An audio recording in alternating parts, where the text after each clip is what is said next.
Alors, d'où provient la conscience? Je vais me référer à mon tableau ici. Donc, la conscience de chaque être humain, si on parle de l'être humain, le sujet qui nous intéresse, provient de la source. La source, qu'est-ce que c'est? C'est une conscience non manifestée.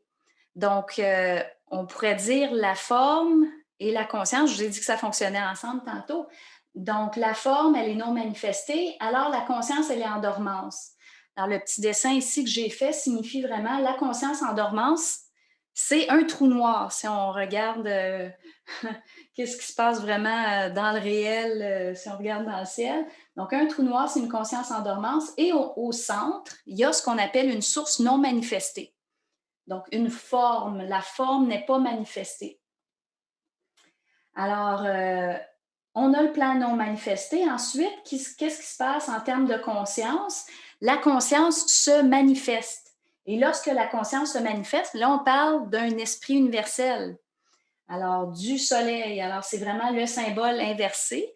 Vous pouvez reconnaître ici le symbole que les gens en astrologie vont utiliser. Donc, c'est vraiment le symbole du soleil. Ce n'est pas un hasard.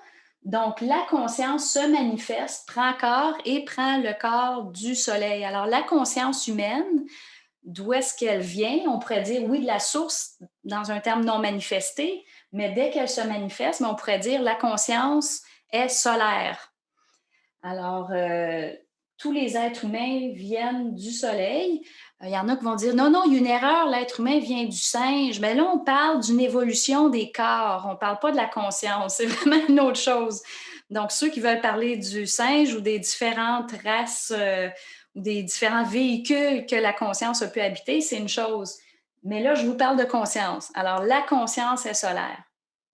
Ensuite, qu'est-ce qui est arrivé? Parce que, évidemment, ben, notre conscience aujourd'hui n'est pas nécessairement solaire.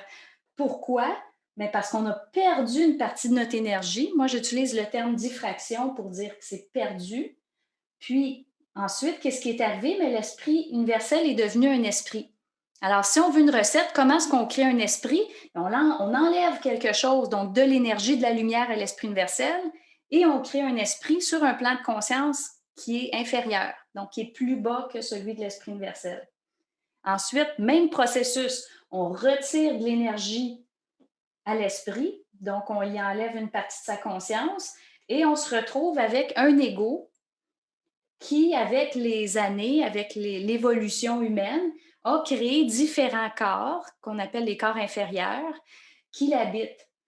Le problème, c'est qu'il n'habite plus les corps supérieurs. Donc, la conscience, c'est comme dire, il lui manque une certaine partie d'information pour réellement se savoir complètement. Alors, c'est pour ça qu'il y en a beaucoup qui vont se dire, on est comme dans une prison, on se sent en quarantaine. Il y en a qui vont dire, c'est comme si on est dans une matrice. Il y a toutes sortes de termes qui sont utilisés.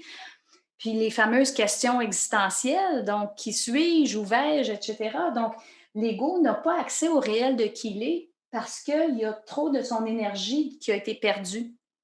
Alors, il y a une partie de sa conscience qui a été perdue, puis il y a évidemment les véhicules qui correspondent à sa conscience actuelle.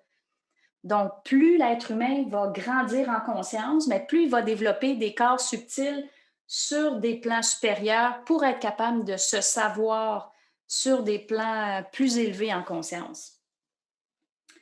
Alors, si on se demande est-ce qu'il existe une conscience ou plusieurs, la question devient intéressante parce qu'au fond, je serais obligée de dire les deux.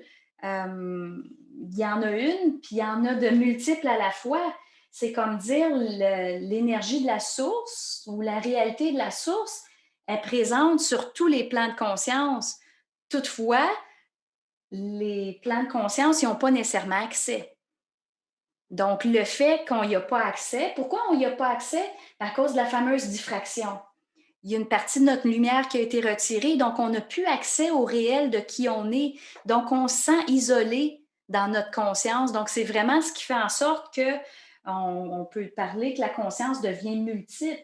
Donc, évidemment, on pourrait parler de la conscience de la source, de l'esprit universel, de l'esprit, puis de l'ego, mais en même temps, l'ego n'est pas uni à ces réalités-là. car il n'est pas conscient de lui-même. Il n'a pas cette conscience-là de lui-même, d'être un être d'esprit universel et aussi provenant de la source. Il peut le savoir intellectuellement, mais d'être capable de le vibrer, de le savoir intérieurement, mais ça, c'est une autre chose.